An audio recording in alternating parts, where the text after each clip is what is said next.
Hello everyone, आज हम पढ़ेंगे क्लास 10th की ज्योग्राफी का 4th चैप्टर एग्रीकल्चर। ये जो सारे प्लांट्स आप देख रहे हैं ना, ये मेरी अम्मा के गार्डन के हैं और इस चैप्टर में बहुत से प्लांट्स आपको दिखेंगे जो अम्मा के गार्डन के होंगे। Let's get started. एग्रीकल्चर की बात करें तो हमारी कंट्री में एग्रीकल्चर बहुत ही इंपॉर्टेंट रोल प्ले करता है लोगों की लाइफ में, क्योंकि कंट्री में आधे से ज्यादा लोग एग्रीकल्चर में ही काम करते हैं और जो लोग एग्रीकल्चर में काम नहीं करते हैं उनके लिए भी ये बहुत ही ज्यादा महत्वपूर्ण है, क्योंकि हम जो खाते हैं वो सब हमें एग्रीकल्चर से ही मिलता है। खाने के अलावा एग्रीकल्चर से हमें रॉ मटेरियल्स भी मिलते हैं जो कि इंडस्ट्रीज में चाहिए होते हैं। टाइप्स ऑफ फार्मिंग दो तरह की होती है, एक होती है सबसिस्टेंस और एक होती है कमर्शियल। सबसिस्टेंस फार्मिंग में फार्मर जो भी प्रोड्यूस करते हैं वो खुद के कंजम्पशन के लिए करते हैं, मार्केट में सेल करने के लिए नहीं करते। कमर्शियल फार्मिंग में जो प्रोडक्शन होता है वो मार्केट में बेचने के लिए होता है। सबसिस्टेंस फार्मिंग की बात करें तो ये भी दो तरह का होता है, एक होती है प्रिमिटिव सबसिस्टेंस फार्मिंग और दूसरी होती है intensive subsistence farming. Primitive as a name suggest, इस फार्मिंग में प्रिमिटिव टूल्स यूज किए जाते हैं और इस तरह की फार्मिंग में जो फार्मर्स होते हैं वो रेनफॉल या नेचुरल क्लाइमेट कैसा है इन सब चीजों पे डिपेंडेंट रहते हैं, यानी अलग से वो प्रोडक्शन बढ़ाने के लिए कुछ नहीं करते, जैसा भी नेचुरल एनवायरनमेंट है उसके हिसाब से ही प्रोड्यूस करते हैं। इंटेंसिव सबसिस्टेंस फार्मिंग में जैसा नाम से लग रहा है इंटेंसिव तरीके से केमिकल्स, इनपुट्स और इरिगेशन का यूज करते हैं छोटे से प्लॉट में और प्रोडक्शन करते हैं अपनी फैमिली के लिए। तो इंटेंसिव कल्टीवेशन हमें उन जगह देखने को मिलती है जहाँ पे पॉपुलेशन बहुत ज्यादा है और प्लॉट या लैंड का साइज बहुत छोटा होता है और उस छोटे से ही प्लॉट पे फार्मर की फैमिली डिपेंडेंट रहती है खाने के लिए। अच्छा, तो फार्म का साइज छोटा क्यों होता है? ये होता है राइट ऑफ इनहेरिटेंस की वजह से, यानी कि एक जनरेशन से दूसरी जनरेशन में जब भूमि का बंटवारा होता है तो सबके हिस्से में कम कम जमीनें आने लगती है, तो जनरेशन बाय जनरेशन फार्मर का लैंड साइज कम होता रहता है। तो इंटेंसिव सबसिस्टेंस फार्मिंग में फार्मर ज्यादा होते हैं, लैंड कम होता है, और प्रिमिटिव सबसिस्टेंस फार्मिंग में फार्मर्स कम होते हैं, लैंड ज्यादा होता है। अब प्रिमिटिव एग्रीकल्चर को थोड़ी और अच्छे से समझते हैं। इस एग्रीकल्चर में फार्मर ये करते हैं कि लैंड में जो भी पेड़ लगे हैं उनको काटते हैं और जो बाकी छोटे प्लांट्स या पत्तियां बची होती हैं उनको आग लगा देते हैं। ऐसा करने से लैंड क्लियर हो जाते हैं और सॉइल में न्यूट्रिएंट्स भी जाते हैं, इसलिए इस तरह की फार्मिंग को स्लैश एंड बर्न एग्रीकल्चर भी कहते हैं। इसके बाद जब ये साफ हो जाता है तब फार्मर्स इसमें एग्रीकल्चर करते हैं और फिर जैसे जैसे इसमें प्रोडक्शन होता रहता है प्रोडक्टिविटी कम होने लगती है और लैंड की फर्टिलिटी कम होने लगती है। अब क्या करता है फार्मर कि उस लैंड को छोड़ देते हैं और वापस से दूसरी जगह जाता है और वहाँ पे फिर वापस से वही पेड़ काटते हैं और जो पत्तियां हैं उनको आग लगा देते हैं और वहाँ पे वापस से प्रोडक्शन करना शुरू करते हैं। ऐसा करने से जो पुराना वाला लैंड है उसकी फर्टिलिटी बेटर होने लगती है और फार्मर की प्रोडक्शन भी नए वाले प्लॉट में जाके ज्यादा हो जाती है। तो प्रिमिटिव सबसिस्टेंस फार्मिंग को शिफ्टिंग एग्रीकल्चर भी कहते हैं, क्योंकि यहाँ फार्मर शिफ्ट होता रहता है। देश के अलग अलग पार्ट्स में इसको अलग अलग नाम से जाना जाता है। नॉर्थ ईस्टर्न स्टेट्स जैसे असम, मेघालय, मिजोरम, नागालैंड में इसको झूम कहते हैं, मणिपुर में पालमू, छत्तीसगढ़ के बस्तर डिस्ट्रिक्ट और अंडमान निकोबार आइलैंड में इसको दीपा कहते हैं, मध्य प्रदेश में बेबार या दहिया बोलते हैं, आंध्र प्रदेश में पोडू या पेंडा कहते हैं, ओडिशा में पामादाबी, कोमान या बरिंगा कहते हैं, वेस्टर्न घाट्स में कुमारी, साउथ ईस्ट राजस्थान में वालरे या वालतरे कहते हैं, हिमालय बेल्ट में खिल कहते हैं और झारखंड में कुरुवा कहते हैं। और ये शिफ्टिंग कल्टीवेशन केवल भारत में ही नहीं बल्कि बाहर कंट्रीज में भी होता है, जैसे मेक्सिको और सेंट्रल अमेरिका में इसको मिल्पा कहते हैं, वेनेजुएला में कोनुको, ब्राजील में रोका, सेंट्रल अफ्रीका में मसोले, इंडोनेशिया में लदांग, वियतनाम में रे कहते हैं। चलो now let's come back two types of farming and बात करते हैं कमर्शियल फार्मिंग की। इसमें फार्मर होते हैं बहुत ज्यादा सामान प्रोड्यूस करते हैं और मोस्टली इसका एम होता है बेचने के लिए, और इसमें कई सारे इनपुट्स यूज करते हैं जैसे HYV seeds, chemical fertilisers, insecticides, pesticides. तो ये सब करने की वजह से बहुत ज्यादा प्रोडक्शन होता है। कमर्शियल फार्मिंग में ही आता है प्लांटेशन एग्रीकल्चर। प्लांटेशन एग्रीकल्चर में ये होता है कि एक ही क्रॉप को बड़े से एरिया में उगाया जाता है। इसको समझने के लिए हम टी का एग्जाम्पल लेते हैं। इंडिया में जो टी प्रोडक्शन होता है असम एंड ऑल एरियाज में, ये प्लांटेशन एग्रीकल्चर में आता है। तो इसमें कंपनीज बहुत सारा पैसा लगाती है और बहुत सारे लोग काम करते हैं इन टी गार्डन्स में, जो कि बहुत ही बड़े एरिया में होता है। और जो टी इंडस्ट्रीज हैं वो भी इन्हीं एरियाज में सेटअप की जाती हैं, ताकि जैसे ही टी लीव्स कलेक्ट होके आए इनका वही इंडस्ट्रीज में प्रोसेस कर दिया जाए और इन टी लीव्स को पैक वैक करके मार्केट में भेज दिया जाए। तो देखा जाए तो plantation is more like agriculture plus industry, तो ये कमर्शियल एग्रीकल्चर में आता है। इसके अलावा प्लांटेशन एग्रीकल्चर के और भी एग्जाम्पल है, जैसे कॉफी, रबर, शुगर केन, बनाना। इंडिया में जितनी डाइवर्सिटी लोगों में है उससे भी ज्यादा डाइवर्सिटी हमारे यहाँ क्रॉप्स की है। तो ये जितनी अलग अलग क्रॉप्स हमारे यहाँ होती है, ये सब अलग अलग सीजन्स में ग्रो होती हैं। जैसे कुछ ठंड में होती हैं, कुछ गर्मी में होती हैं, कुछ मानसून में होती हैं, यानी अलग अलग क्रॉपिंग सीजन होते हैं। ये 3 तरह के होते हैं, खरीफ, रबी और जायद। खरीफ क्रॉप्स वो होती हैं जिनको पानी और धूप चाहिए होती है अच्छी। तो खरीफ क्रॉप्स को मॉनसून के आने के पहले बो दिया जाता है, यानी मई जून में बो दिया जाता है। और जब मॉनसून के जाने का टाइम होता है सितंबर अक्टूबर के महीने में, तो ये फसल काट ली जाती है। तो ये जो सारी फसल आप देख रहे हो, ये सब खरीफ सीजन की फसल है। मेन जो खरीफ सीजन की फसल है वो है चावल। यू नो व्हाट, इंडिया में वर्ल्ड का लगभग 20% चावल प्रोड्यूस होता है। इंडिया सेकंड नंबर पे है चावल की प्रोडक्शन में आफ्टर चाइना। चावल को बहुत सारा पानी चाहिए होता है, इसके अलावा इसको हाई टेम्परेचर भी चाहिए होता है।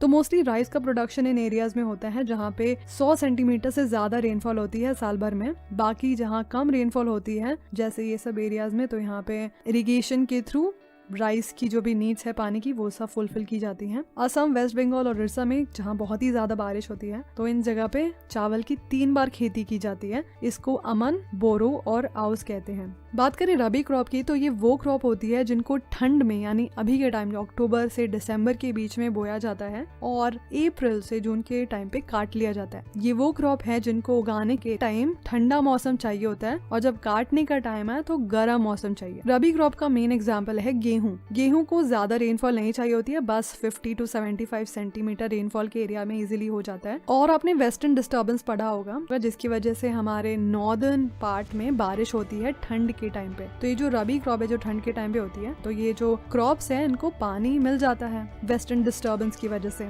बात करें गेहूं की, जो कि एक रबी क्रॉप है, व्हीट 2 मेन एरियाज में होता है इंडिया में। एक है गंगा सतलज प्लेन और दूसरा है डेक्कन का ये ब्लैक सॉइल रीजन। तो रबी और खरीफ सीजन के बीच में जो थोड़ा सा सीजन होता है उसको जायद सीजन कहते हैं। इसमें वाटरमेलन, मस्कमेलन, क्यूकम्बर, वेजिटेबल्स, ये सब चीजें उगाई जाती हैं। तो ये तो हमने कुछ ही क्रॉप्स की बात की, अभी हम इन सब के बारे में भी जानेंगे। मिलेट्स यानी मोटा अनाज। तो नाम है इसका मोटा अनाज, बट अगर आप इसको खाते हो तो आप मोटे नहीं बल्कि एकदम फिट हो जाओगे। इसमें आते हैं ज्वार, बाजरा, रागी और भी कई सारे होते हैं मिलेट्स। तो हम इन्हीं तीनों के बारे में बात करते हैं। ये तीनों खरीफ क्रॉप है, यानी कि ये गर्मी के टाइम पे होती है। ज्वार होता है मेनली महाराष्ट्र, कर्नाटका, आंध्र प्रदेश और मध्य प्रदेश में। बाजरा सैंडी सॉइल या फिर शैलो ब्लैक सॉइल में होता है। बाजरा मेनली होता है राजस्थान, उत्तर प्रदेश, महाराष्ट्र, गुजरात और हरियाणा में। रागी रेड, ब्लैक, सैंडी, लोमी और शैलो ब्लैक सॉइल में होता है। ये होता है कर्नाटका, तमिलनाडु, हिमाचल प्रदेश, उत्तराखंड, सिक्किम, झारखंड और अरुणाचल प्रदेश में।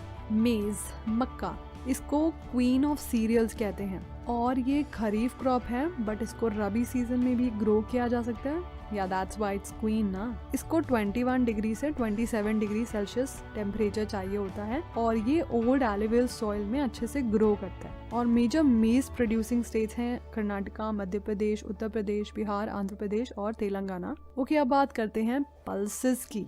इंडिया में सबसे ज्यादा पल्स का प्रोडक्शन होता है और सबसे ज्यादा कंज्यूम भी हम ही करते हैं। प्रोटीन बहुत ही इंपॉर्टेंट होता है हमारी बॉडी के लिए और जो भी वेजिटेरियन होते हैं जैसे कि मैं हूँ, हमें अपना मेन प्रोटीन दालों से ही मिलता है। पल्सेस की बहुत सारी वैरायटी हैं, जैसे तूर, उड़द, मूंग, मसूर, मटर, चना और भी कई सारे। तूर, उड़द और मूंग जो है ये होती है खरीफ क्रॉप और मसूर, मटर और चना जो है ये है रबी क्रॉप। पल्सेस काफी अच्छी हैं उगाने के लिए भी, क्योंकि इनको ज्यादा पानी नहीं चाहिए होता है। और इनमें से अरहर को हटा दें तो ये सारी लेग्यूमिनस क्रॉप हैं, यानी कि अगर आप इनको उगाते हो तो ये जो क्रॉप्स हैं ये सॉइल की फर्टिलिटी इंप्रूव करती हैं, क्योंकि ये सॉइल में नाइट्रोजन फिक्स करती हैं। तो पल्सेस इसलिए बहुत अच्छी हैं। तो फार्मर्स मोस्टली ये करते हैं कि इसको ऑल्टरनेटिवली ग्रो करते हैं। तो पल्सेस मोस्टली ग्रो होती है मध्य प्रदेश में, राजस्थान, महाराष्ट्र, उत्तर प्रदेश और कर्नाटका में। शुगर केन होता है ट्रॉपिकल और सब ट्रॉपिकल एरियाज में। इसको हॉट और ह्यूमिड क्लाइमेट चाहिए होता है। अगर ये उन एरियाज में होगा जहाँ पे 21 से 27 डिग्री टेम्परेचर रहेगा और 75 से 100 सेंटीमीटर रेनफॉल होगी साल भर में, तो वहाँ पे ये अच्छे से होगा। और जहाँ कम रेनफॉल होती है वहाँ पे इरिगेशन की जरूरत पड़ेगी और ये कोई भी सॉइल में हो जाता है। बस इसको उगाने के लिए और काटने के लिए बहुत सारे लेबर की जरूरत होती है। वर्ल्ड में शुगर केन का सबसे ज्यादा प्रोडक्शन होता है ब्राजील में और सेकंड नंबर पे इंडिया में। तो शुगर केन गुड़, खांडसारी और शीरा बनाने के लिए यूज होता है। शुगर केन का प्रोडक्शन होता है उत्तर प्रदेश, महाराष्ट्र, कर्नाटका, तमिलनाडु, आंध्र प्रदेश, तेलंगाना, बिहार, पंजाब और हरियाणा में। ऑयल सीड्स वो सीड्स होते हैं जिनसे हमें ऑयल मिलता है। जितना भी एग्रीकल्चरल एरिया है इंडिया में, उसमें 12% एरिया में ऑयल सीड का प्रोडक्शन होता है। ऑयल सीड्स के एग्जाम्पल हैं जैसे ग्राउंड नट,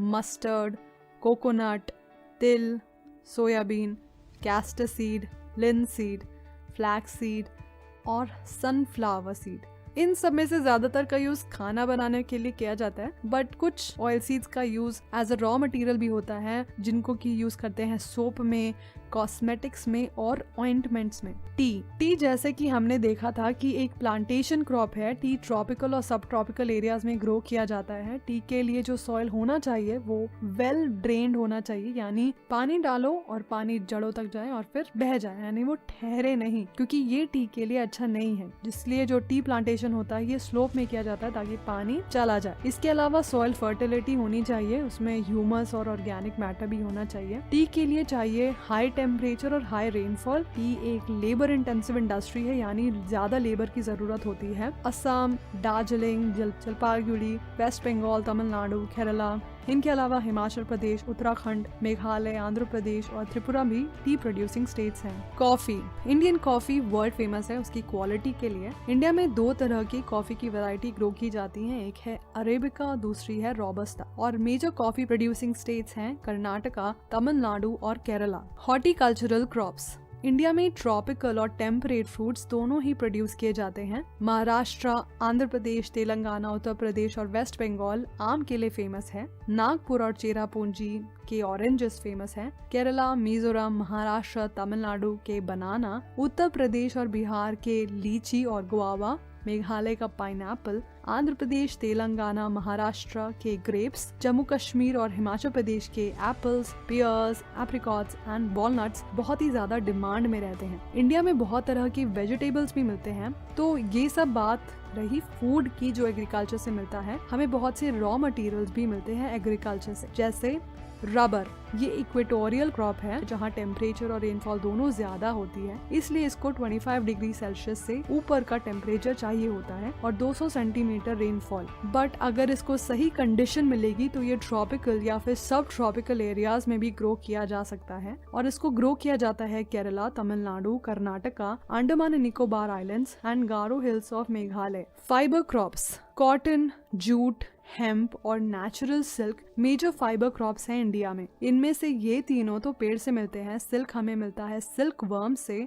जब हम सिल्क बनाते हैं सिल्क वर्म की मदद से, इसको हम सेरीकल्चर बोलते हैं। हम जानेंगे इन दोनों के बारे में। कॉटन, इंडिया को कॉटन का ओरिजिनल होम मानते हैं। हमारे यहाँ बहुत टाइम से ही कॉटन फाइबर्स का यूज किया जा रहा है। कॉटन ब्लैक सॉइल में बहुत अच्छे से होता है, जो कि हमें इंडिया के डेक्कन पार्ट्स में मिलता है। कॉटन एक खरीफ क्रॉप है, इसको धूप ज्यादा चाहिए होती है बट इरिगेशन कम चाहिए होता है। और अगर कॉटन की अच्छी फसल चाहिए तो इंश्योर करना पड़ेगा कि 210 दिनों तक ठंडी नहीं हो। तो इसको 6 से 8 महीने चाहिए होते हैं मैच्योर होने के लिए। ये जो आप पेड़ देख रहे हो ना, ये कॉटन का ही पेड़ है। तो अभी इसमें कॉटन के फ्लावर्स हैं। ये एक फ्रूट है क्योंकि इसमें होता है सीड। अभी क्योंकि ठंड हो गई है तो इसमें अभी फ्लावर ही हुआ है। मेजर कॉटन प्रोड्यूसिंग स्टेट्स हैं महाराष्ट्र, गुजरात, मध्य प्रदेश, कर्नाटका, आंध्र प्रदेश, तेलंगाना, तमिलनाडु, पंजाब, हरियाणा और उत्तर प्रदेश। जूट का जो पेड़ होता है उसको काट के देन पानी में भिगोते हैं, देन उसमें से फाइबर निकालते हैं, जिससे बहुत सी चीजें बनाने में यूज किया जाता है, जैसे Ghani bags, mats, ropes, yarn, carpet, jute को गोल्डन फाइबर भी बोलते हैं। ये उन जगह होता है जहाँ वेल ड्रेन्ड सॉइल हो और इसको ग्रोथ के टाइम पे हाई टेम्परेचर चाहिए होता है। ये होता है वेस्ट बंगाल, बिहार, असम, ओडिशा और मेघालय में। Technological and institutional reforms. Agriculture India में हजारों सालों से हो रहा है, बट अभी के टाइम पे जब हमारी पॉपुलेशन इतनी तेजी से बढ़ रही है तो हमें एग्रीकल्चर में कुछ रिफॉर्म की जरूरत है ताकि हमारे यहाँ प्रोडक्शन ज्यादा हो प्लस फार्मर का भी फायदा हो। तो ये रिफॉर्म 2 एरियाज में करना है, एक है टेक्नोलॉजिकल और दूसरा है इंस्टीट्यूशनल। टेक्नोलॉजी का रिफॉर्म करना है, यानी अभी जो इम्प्लीमेंट्स यूज कर रहे हैं हम, जो सीड्स यूज कर रहे हैं, किस तरह पानी यूज कर रहे हैं। जैसे इरिगेशन में हाल के टाइम में काफी नए सोर्सेज आए हैं, बट अभी भी ज्यादातर फार्मर रेनफॉल पे ही डिपेंडेंट है। तो जब टेक्नोलॉजी इम्प्रूव होगी तो प्रोडक्शन भी बढ़ेगा। दूसरा जो रिफॉर्म है वो इंस्टीट्यूशनल है। इसमें ये प्रॉब्लम है कि हमारे यहाँ एग्रीकल्चर में ज्यादा फार्मर के पास या तो लैंड नहीं है और वो दूसरे के यहाँ काम करते हैं, या अगर लैंड है भी तो वो बहुत ही छोटा लैंड है। यानी हमारे यहाँ लैंडलेस या स्मॉल एंड मार्जिनल फार्मर्स बहुत ज्यादा हैं। ऐसे में सिर्फ टेक्नोलॉजी बेटर करने से क्या फायदा, क्योंकि जो छोटे किसान हैं वो अपने छोटे से प्लॉट में क्या ही टेक्नोलॉजी यूज कर लेंगे। तो इसके लिए क्या कर सकते हैं? तो ये प्रॉब्लम अभी की नहीं है बल्कि बहुत टाइम से ही है। पहले के टाइम पे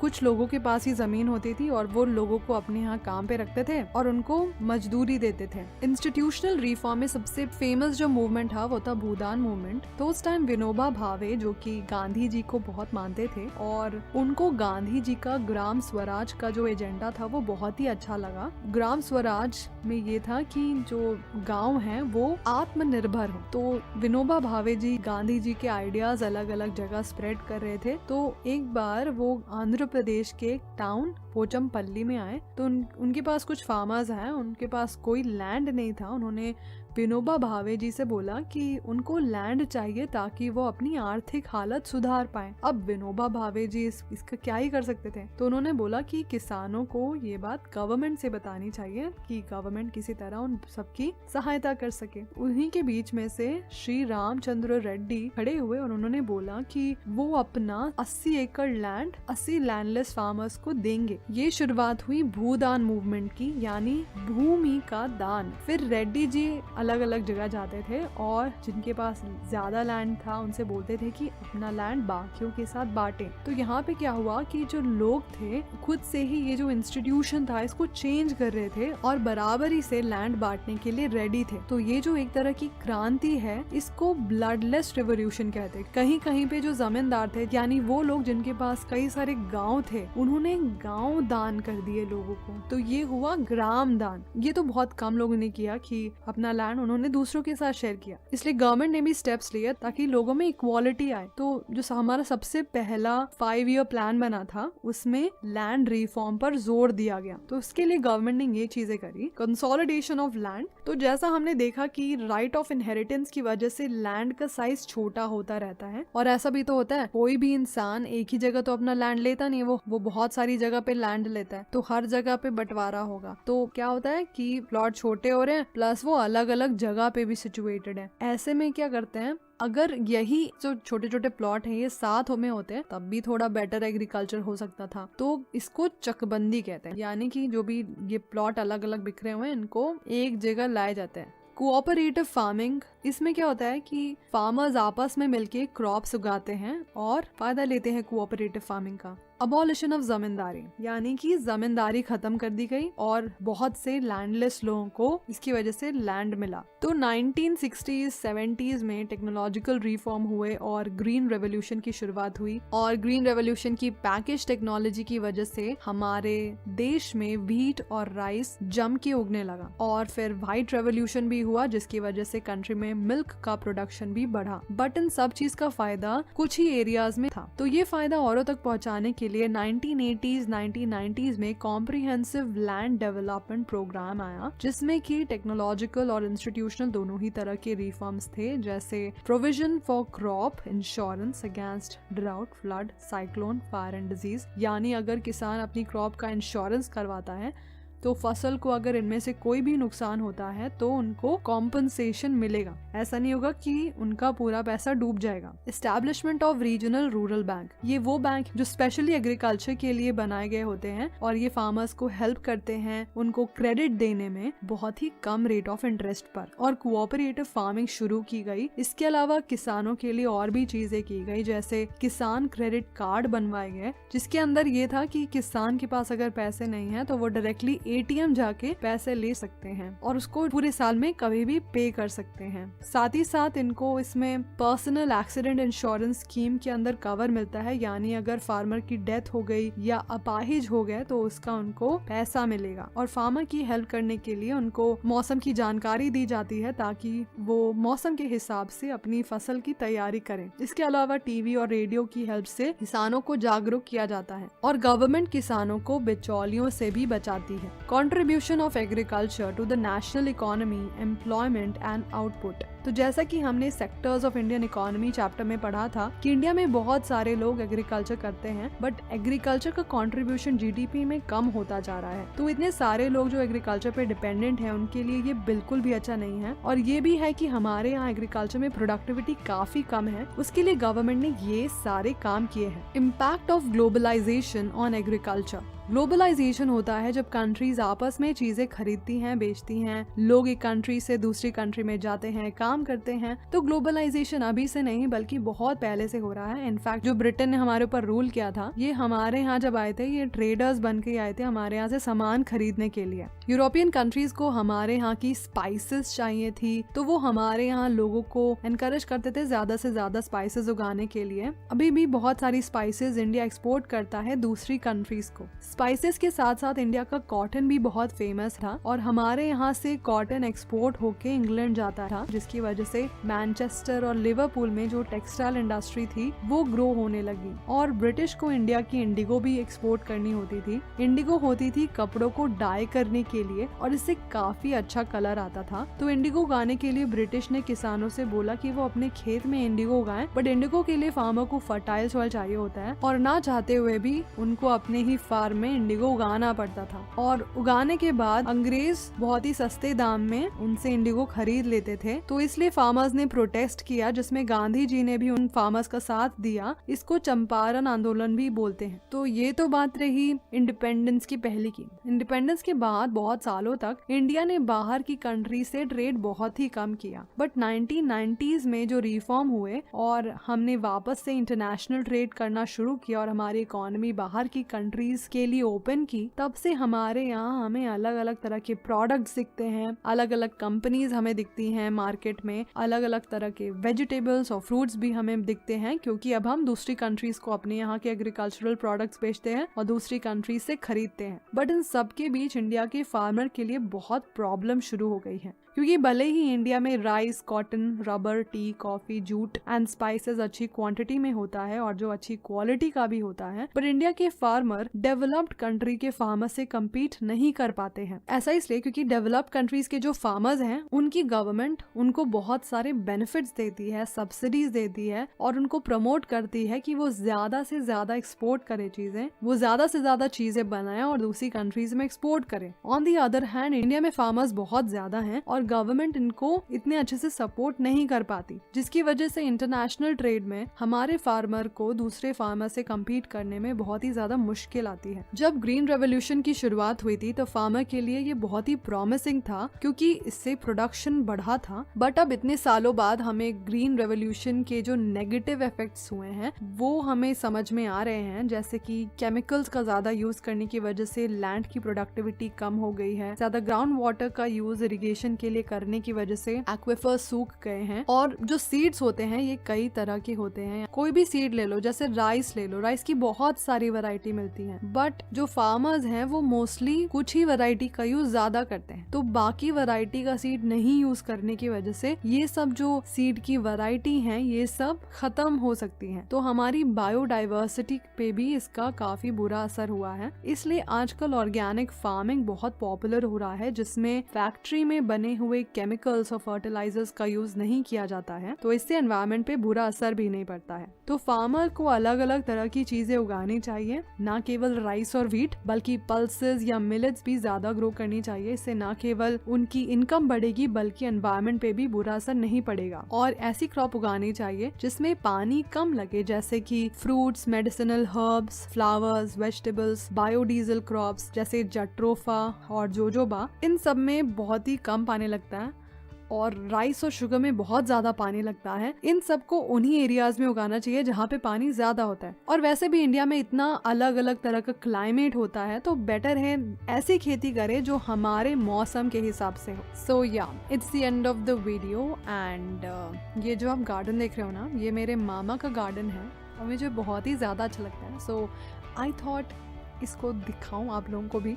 तो अगर आपको ये वीडियो और मामा का गार्डन दोनों ही अच्छा लगा so like the video and I hope आपको ये चैप्टर समझ में आया हो। All the very best for your exam and take care. Bye.